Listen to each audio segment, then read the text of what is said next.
Welcome to Behind the Dreamers podcast with your host, Jennifer Loading and Brianna Dorellis, where extraordinary decisions produce extraordinary results. As we talk to the achievers, the creators, magic makers, and the dreamers. These are our friends, these are your friends, and they are living the extraordinary. Today's episode is brought to you by Walt Mills Photographer of Glad Models Agency. If you are here in the Dallas or surrounding area, check out Walt Mills. You can learn more about him and his work at photosbywalt.com. All right, we are super excited. This is our very first episode of the year. Yes. I know, I'm excited. And we're in a new studio. New studio. We have an amazing guest in studio with new us. name, new logo, everything. Like, we're kicking it off. And so we want to introduce our guest, first guest of the year. Seneca KMIR Alma is the founder of the KMIR Experience. Seneca has spent most of his adult life in federal and state prison. Through his years of existing in such a closed-minded environment, he had the unique opportunity to open his own. KMIR Keep in Remembrance is more than a company and nonprofit. The KMIR Experience is a culture and way of life. Many of the concepts woven throughout KMIR were birthed from Mr. Alma's many years of incarceration. His workshops, products, fitness camps, and lectures help impact the lives of those who have gotten off track in life. Seneca KMIR Alma is also an award-winning playwright, spiritual facilitator at the Dallas Meditation Center in Richardson, a dad to his son Elijah, and a fitness, yoga, meditation trainer at Good Work. Is this co-working space? Yes, good co-working. Yeah, near downtown. So welcome to the show, Seneca. Thank you for having me. I didn't even know you had a son. I learned something new today. There you go. I love it. How old is your son, by the way? My son just turned 12. Oh my goodness. Ooh. Yeah, he just So not so turned little. 12. Not so little. Still have some control, but not so little, Yeah, right? he's about to be a teenager. It's crazy. That's awesome. Well, welcome. We're so glad that you're here today. And Yes. I am super excited. This is, like I said, this is our first show. We're super thrilled to have you here today and talk about what you are doing and all that good stuff. So I want to kick this off, I think, really quick. Just tell us a little bit about who Seneca is. What is this that you are doing and who are you serving? Yes, well, thank you for having me. Thank you. Again, my name is Seneca KMIR Alma. The question, who am I and who do I serve? Yes, my name is Seneca. Seneca was a name given to me. KMIR Alma is a name that I adopted just kind of later on in life. It means Seneca, KMIR, keep me in remembrance, and Alma is another word for spirit. So just keeping me in remembrance that I'm spirit, is essentially what that means. I began my path in federal prison at the age of 19. I first got into meditation. Someone came in and started doing meditation. And I was always been interested in like Eastern philosophy. So this guy came and I started doing yoga, and just naturally, without knowing it back then, I'm kind of a teacher, just kind of innately. So I just started doing like yoga sessions out on the rec yard, found out I had a knack for it, I had a gift for it. But most importantly, it was therapeutic for myself. So it just got me through a lot and fell in love with the whole lifestyle and culture. And that's how I got on the path of spirituality. So awesome. And I don't know if I shared this with Brianna, but Seneca and I met at an event that I was invited to come in and speak, and that was, I think, early October.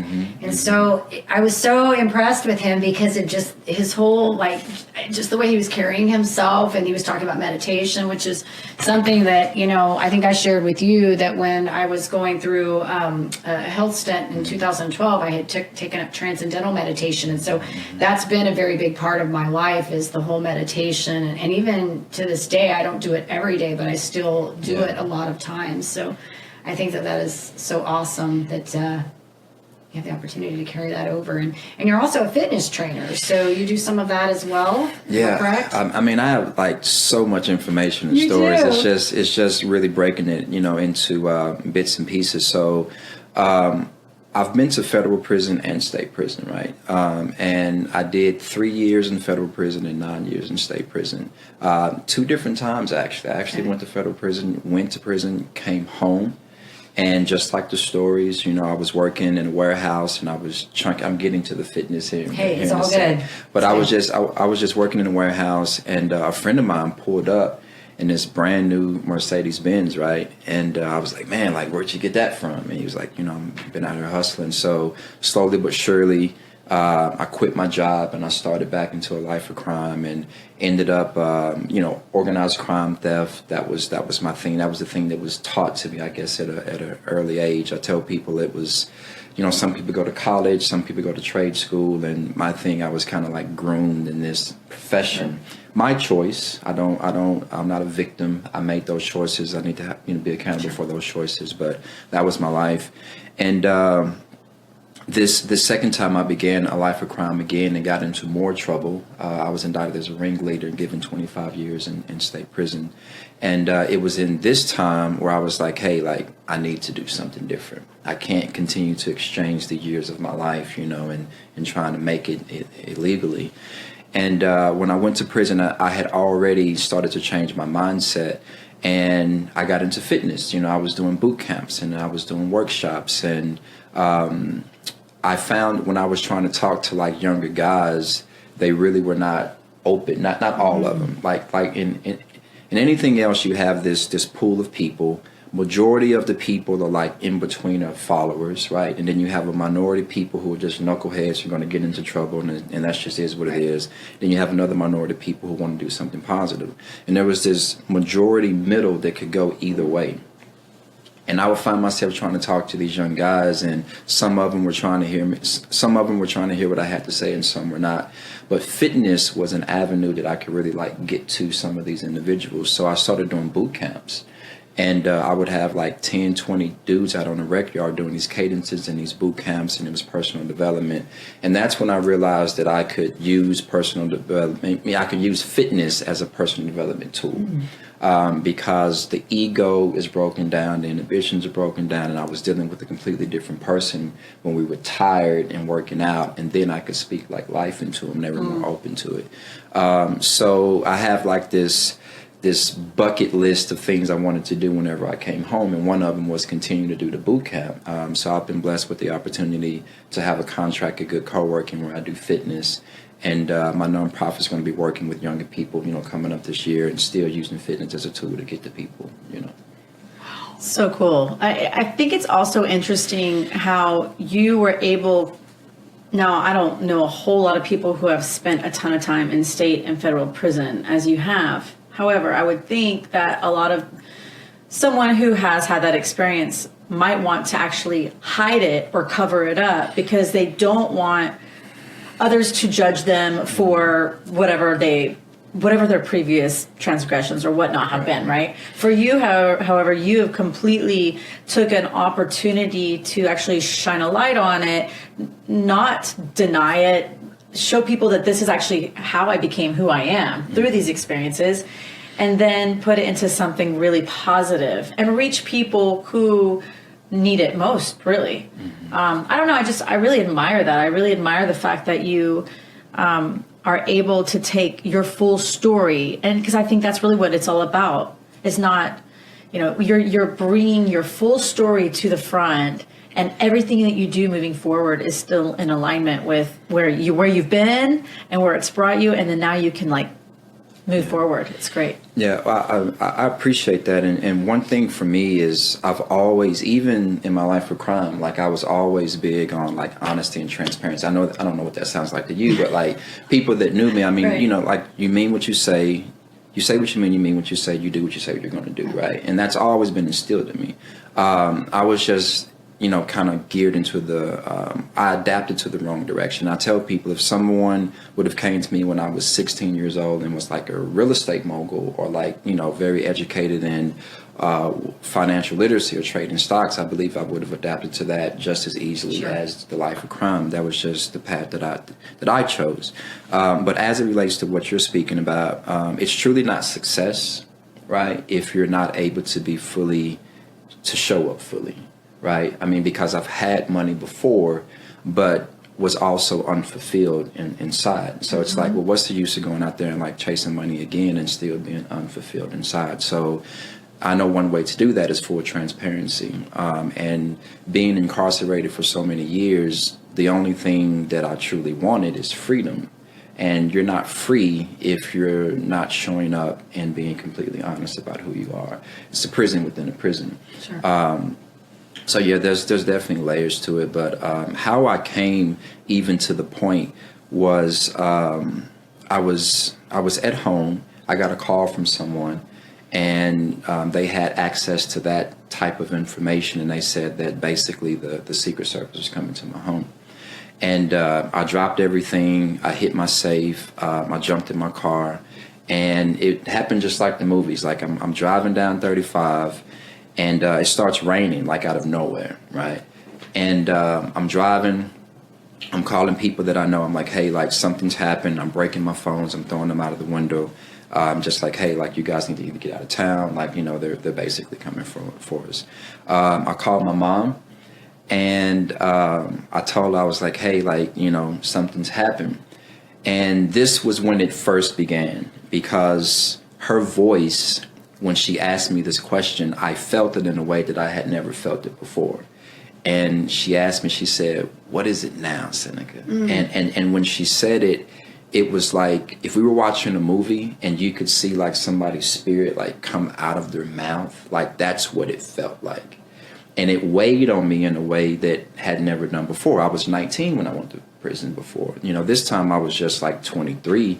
But, you know, I had a girlfriend. She had a daughter. I had more responsibility. I was coming more into a manhood state, doing more things.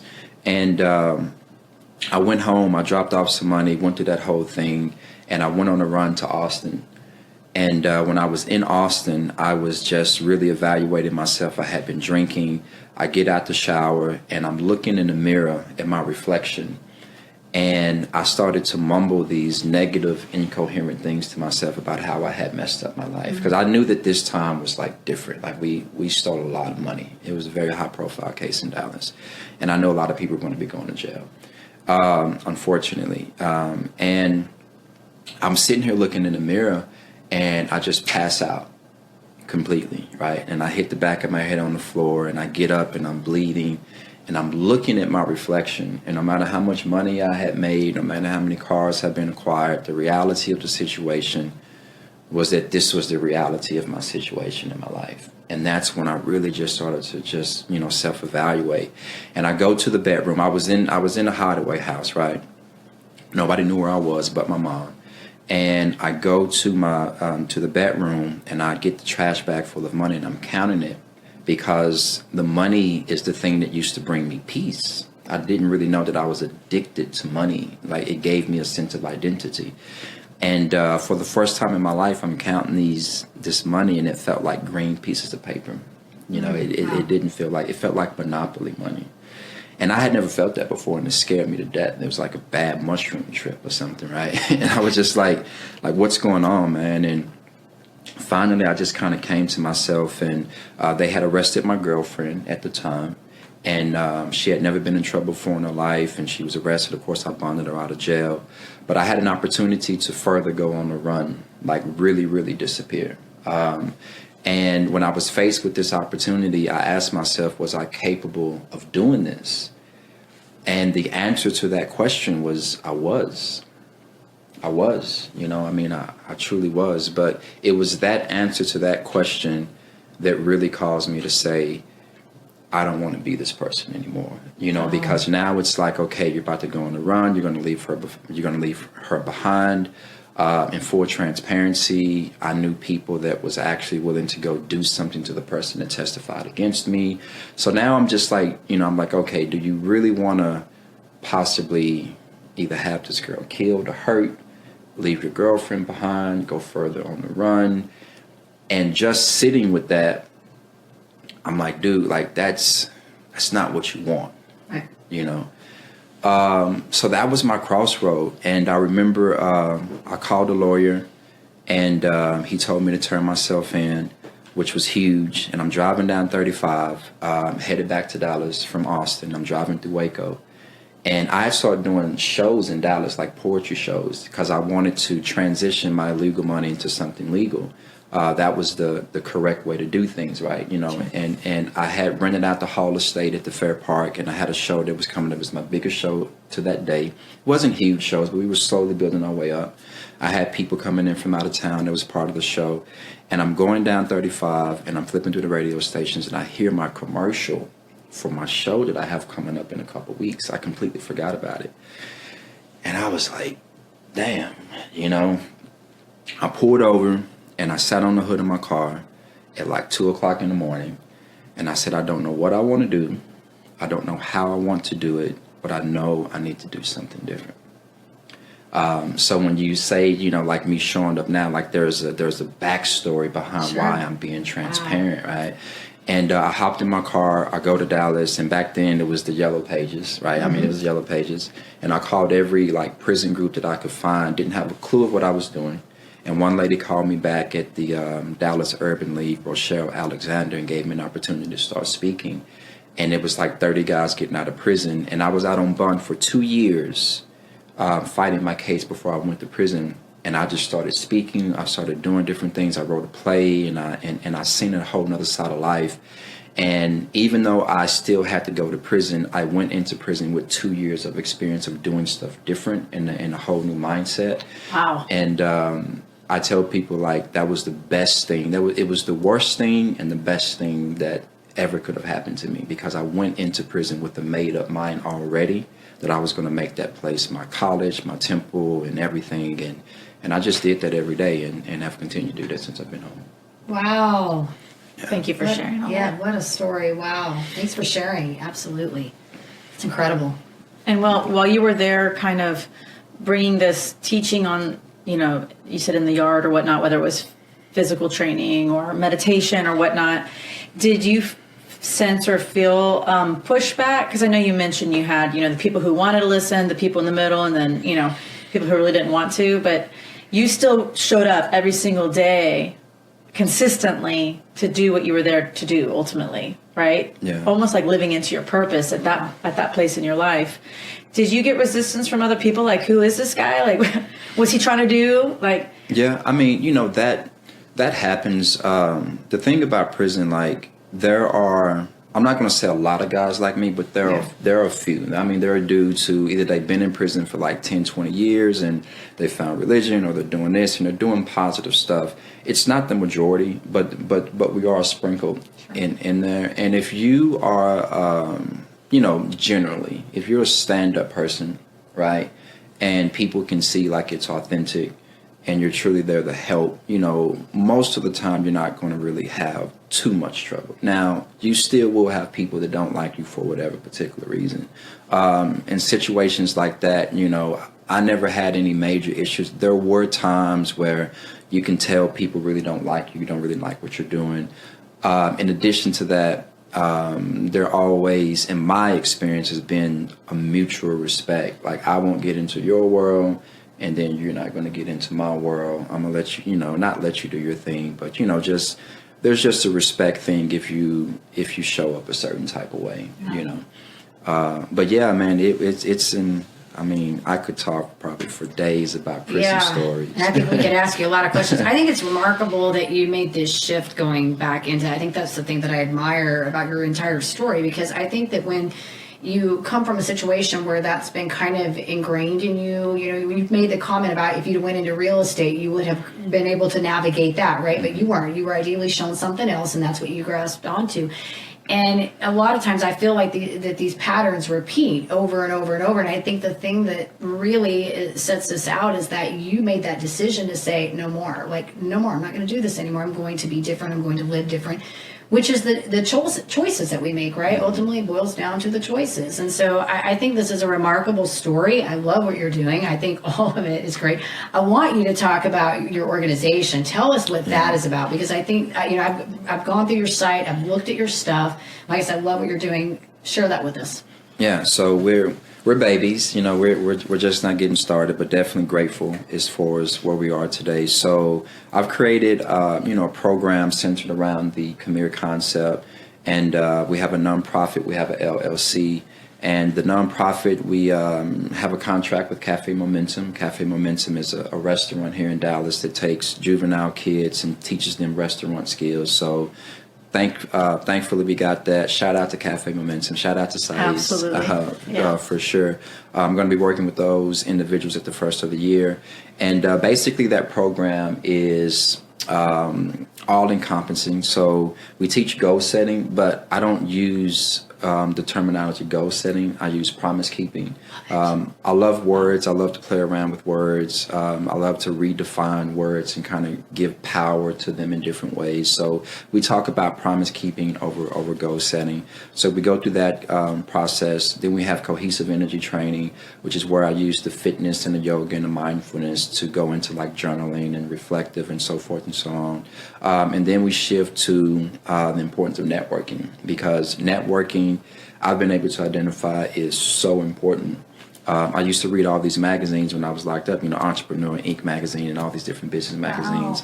And, I was just like, man, like, what am I going to do when I go home? And the only thing that I consistently see in these magazines is network. So as soon as I came home, I just started going to networking meetings, right?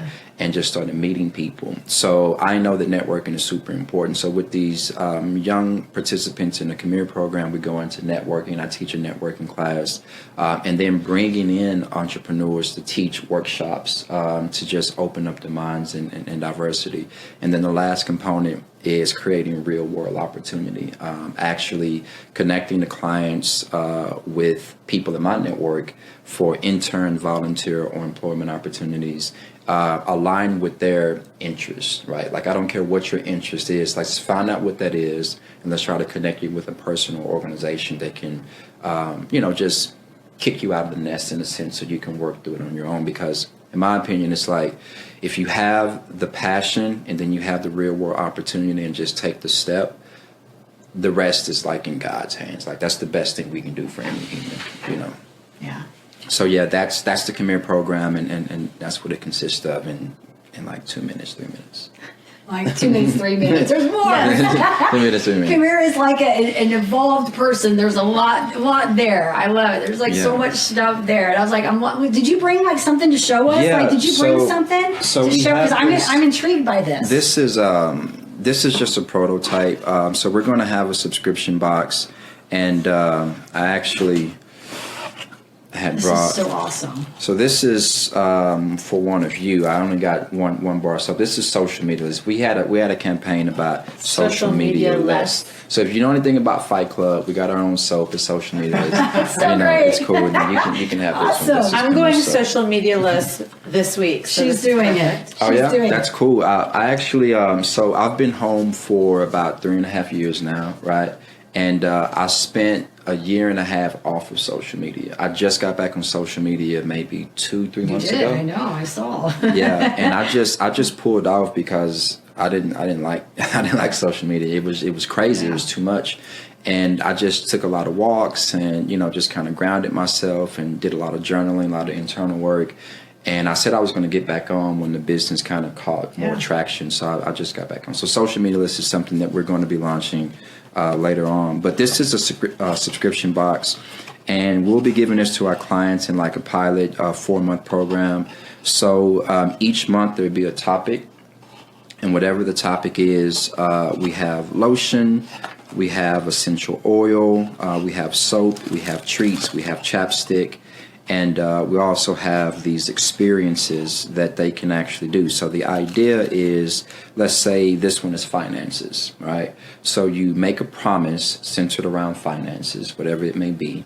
And then you have a promise song. What is a song that helps keep you in remembrance of whatever your promise is in finance? And we created a Spotify account that you can load your song to. And then the second week is, how have you self-sabotaged yourself in this particular category? In this case, it would be finances. And this is for adults too, by the way. We need some support. And then we have tips and techniques. What are some tips and techniques you can give to the community about finances and that particular thing? So the idea is that this is like an experience that can be community-based and community-driven to help people maintain and keep their promises each month. And how I came up with the idea, me and my team, shout out to Sean and Sean. So we have 2 co-founders that are with me. There's a female Sean and a male Sean. Both of their names are spelled the same. And you remember. Yeah, so whenever we're in the meeting, the male Sean we call Swan. And the female Sean we still call the Sean, just so we know who we're talking to. Yeah. But what's crazy, so the male Sean was actually a friend of mine whenever I was incarcerated. Okay. Right? Okay. And we were talking about all these things we wanted to do, and we've maintained our friendship. So we've been friends for a while.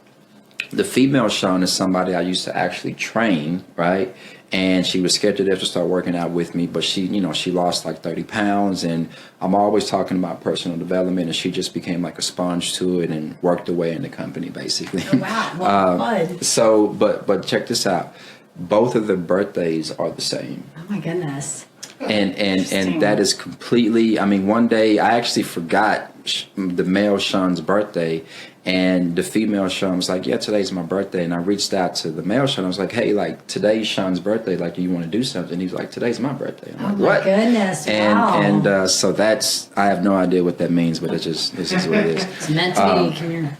Yeah, so this right here is just based on the premise of being good to yourself, making small promises, and the more that you do that, essentially, your life will change. And as we talk about on our website, we want to make personal development not to be so heavy, right, and bogged down, something light and almost something kind of fun, and more so of a lifestyle. Sure. And this is a very tangible reminder of the promise that you make that month. Mm-hmm. So even like the soap or the lotions, every time you put it on, like it's that almost that mental association of, okay, right.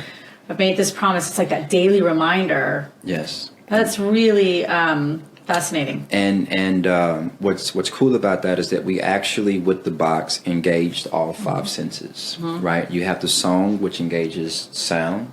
You have the smell, which is essential oil and the soap. You have sight, which is the color. You have taste, which is the treat.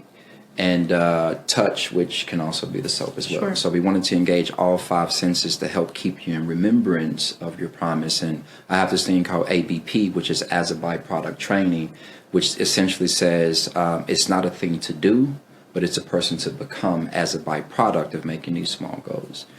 So it's truly just coming into full alignment in a way that's seamless, hopefully. Mm-hmm. It's awesome. Brilliant. I love it. Well, and I think the thing too that I really, really like about what you're doing, Seneca, is that and we've talked about this off of obviously the show, is that you're bringing in all the different pieces that complete the puzzle. It's not just about doing meditation. Mm-hmm. It's not just about fitness. It's not just about one piece. It's this blend of all these things coming together. And it all really has to start with these decisions that you made to be different. And I like the reading I was listening to everything you were saying. You're reading the magazines, like the Inc. magazine and all that. I'm like, wow. And yes, on the networking, 100%. Yeah, super if you do nothing in business, just network. Like you can't get anywhere without networking, This is true. This is true. So I love it. I love what you're doing. And I just love that it's all encompassing. And even like when you say the financial piece, because that's just important because I always say how you show up in one area is how you show up in all areas. And people don't really recognize that these little things that they're doing, they play out in different ways, with different like habits. We show up differently, but the underlying issue shows up in all those areas. Correct. So I love that you're piecing them all together. Good stuff. Thank you. I appreciate it. Awesome. So I want to ask you a question. This is kind of a fun one. If you were to give your younger self some advice, what does that look like? If I were to give my younger self some advice, what would that look like? Well, I'm very Star Wars in my thinking. Just my perspective on life. I like to believe is a little bit different. So actually, it's simple. I would tell my younger self that everything is perfect. It's good. Yeah. I like it. Yeah. Strip it down. Yeah, we can go down a rabbit hole about good and bad and right and wrong, and you have consequences and so forth, and all those things are very real. In addition to that, I do have faith in Source. I do have faith in God, and I truly do believe that there's not a grain of grass that's growing out of place, and I just truly believe that it's really about paying attention and listening. But everything is perfect. Like even, destruction, pain, sorrow, grief, it's all a part, in my opinion, of this balance, of this, I get on people for saying balance. I don't like that word We talk either. about it all the time. Yeah. It's really people look at the yin and yang, like I think I told you last time, as being balanced. But the yin and yang is in Sanskrit, or I'm sorry, not Sanskrit. The original, like in Taoism, it's harmony, and harmony and balance are two different things. Absolutely. You know, Absolutely. Yeah. So when you surrender to that, I believe that everything is always perfect. Yeah. We joke about the balancing. I think I just put a post up on social media that I hate that word. Nothing is in balance, because I think when we put our life, we put into our space the idea that things are going to be balanced, we set ourselves up for failure and for disappointment, right? Yeah. Because it just doesn't happen. There's always an ebb and flow. But I like that you said harmony, because I think harmony is we recognize that all things are in the place where they need to be at the right time. So whether that is despair, destruction, or whatever, I always feel like there's a reason those things come into play, because they teach you valuable lessons, either what not to do or what to do differently next time. And in your case, like you said, your story, Brianna touched upon it, but looking at your story and going, okay, well, I can make this a bad case and I can continue doing the same behavior, or I can use this story to propel me to move in a forward place and use it to help other people be better. And that's what I think is so remarkable about this whole thing. So love the word harmony. Yeah. Harmony. It's a realistic word. Yeah, it's much Yeah. more realistic. Either you can raise your vibration or lower your vibration. If someone is singing, to harmonize with that person, you have to hear where they are and see how you best can Support it. Yeah, support that. And being a singer, you know that I'm not a singer, by the way, but she is a singer. So you come under, you go over, and it's more so of a yielding, like, to what's already there. Yeah. Ebb and flow, bob and weave. All We're that here good singing. stuff. All that right, good great. stuff. We're going to ask you one more fun question before I say fun. They're all fun, but before we get into rapid fire. So, if you were to give advice to somebody that is maybe wanting to start their own charitable foundation, or maybe they want to get into speaking or get into mentorship, personal training, I don't know, as an entrepreneur, let's take it from that angle. What kind of advice would you offer someone? Don't get into the weeds of planning, strategizing, and writing. Do some of that, but then just get out there. Like get Take out action. there, get out there, take action, make mistakes. You're going to make mistakes, and those are going to be your greatest learning opportunities. But just get out there. And how you minimize the fear of getting out there is truly loving what you do, right? And just falling in love with the process. Because everybody, no matter how people show up at networking meetings or whatever that may be, everyone is insecure. Everyone's afraid. Everyone's kind of second guessing themselves. They may not say that, but they are. And I can say that with conviction, because I spoke with too many guys, like in prison, who tattooed and all of this, and then all of a sudden I'm talking to them one-on-one. And like all of this other stuff is coming out that you would normally not even think that this person was thinking. And it's like there's a human inside of that person, right? So that's across the board. So yeah, just get out there, man. I think that's so true. I think everybody has had stuff. Yeah. When you dig deep enough, that vulnerability and break that wall, it definitely can come down. So I agree with you on that. Yeah. Get out there, do it. Just do Absolutely. it. Just Stop do thinking it. so much. That gets on that whole conversation about trusting your intuition. We've talked about that, because it's really just being okay with making a mistake and the failure. You just are going to do it and accept that and trust your gut. Go with it. And then get around good people Yeah, absolutely. who can help you along the way. That's right. Good tips there. Thank you. Yep. Good stuff. Okay, so we have to do some fun questions. Okay. Yes. These are short and sweet. All right. And cool. yeah, got to answer them quick. I got to Start answer there. them quick. Okay. All right. Brianna? Okay, yeah, I would actually like to know, money doesn't even matter here. Where would you go vacation?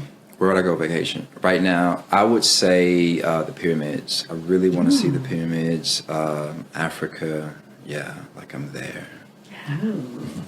All right. So I know, because you're into health and wellness like I am and all that good stuff, but I want to know, what's your guilty pleasure? As it relates to health and wellness, or just Just any guilty, like food. Oh, like something that you just really, is like, this is good. I have many. Pick the best one. I have many. I don't know. I love bluebell ice cream and cheesecake. Ooh, okay. I like those two as well. Oh yeah. Okay, Oh, yeah. what are you listening to in your car right now?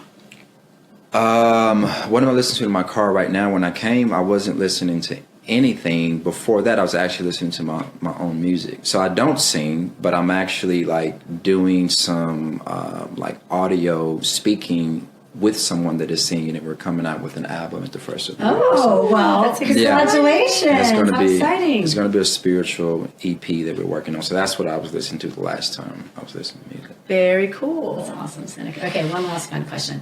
Okay, Amazon, because I'm in Amazon all the time. What's in your cart? You're shopping at Amazon. What'll be in your cart? Like for the holidays or just period? Whatever, anything. You decide, Seneca. Don't overthink it. Okay, so Amazon cart, like what's in my cart? Man, I'm not a big shopper, dude. So Look at you. That doesn't surprise me. I'm not a big shopper. Man, this is Okay, how about the grocery cart? well, I mean, I can do the Amazon Okay. cart. I can do the Amazon cart. Some AirPods because because my AirPods I actually shout out to Sean. She got me some AirPods. But this is the thing: my AirPods that I had, I washed them. Right, so they were in your pocket? they were in my Oh, pocket. God. So I had the earplugs with the cord, and I've been working out at the gym and just like getting tangled up all over the place. And so AirPods would probably be my thing, but somebody just got me some. So it's Nice. Thank you, Those- Sean. Yeah, those might be on my son's list because he's washed a few pairs too. Yeah. The dog has killed a pair. We've Yeah. washed a few. I mean, I'm like, maybe you just need to stop buying AirPods, cool. Yeah, those you know? AirPods, man. All right, awesome. Seneca, okay, so if our listeners want to come check you out, your organization, where do we want to send them? Yeah, you can go to KMIR.life. That's our website, KMIR.life. You can contact us there. You can hit us up on the email address. Email address would be hello@KMIR.life. Hello@KMIR.life. You can contact us there. And just reach out. You know, I'm really making a personal commitment whenever I speak or anything that I do is to sincerely reach out to people and say, if you have like a goal or a dream or anything that you want to do, small or big, I don't care. Reach out to me because either I know someone or I may know someone that knows someone that can at least get you to the next step of where you are. Or maybe it's just answering a question. And I want to really show up more with that this year, sincerely. And because I don't want to like play personal development, I want it to like actually like be a real thing. So again, whoever you are, wherever you are, no matter what you have going on, if you're in a jam and you don't really know like what the next step is, reach out to me. I promise I'll contact you back and try to connect you with someone that can get you to another level.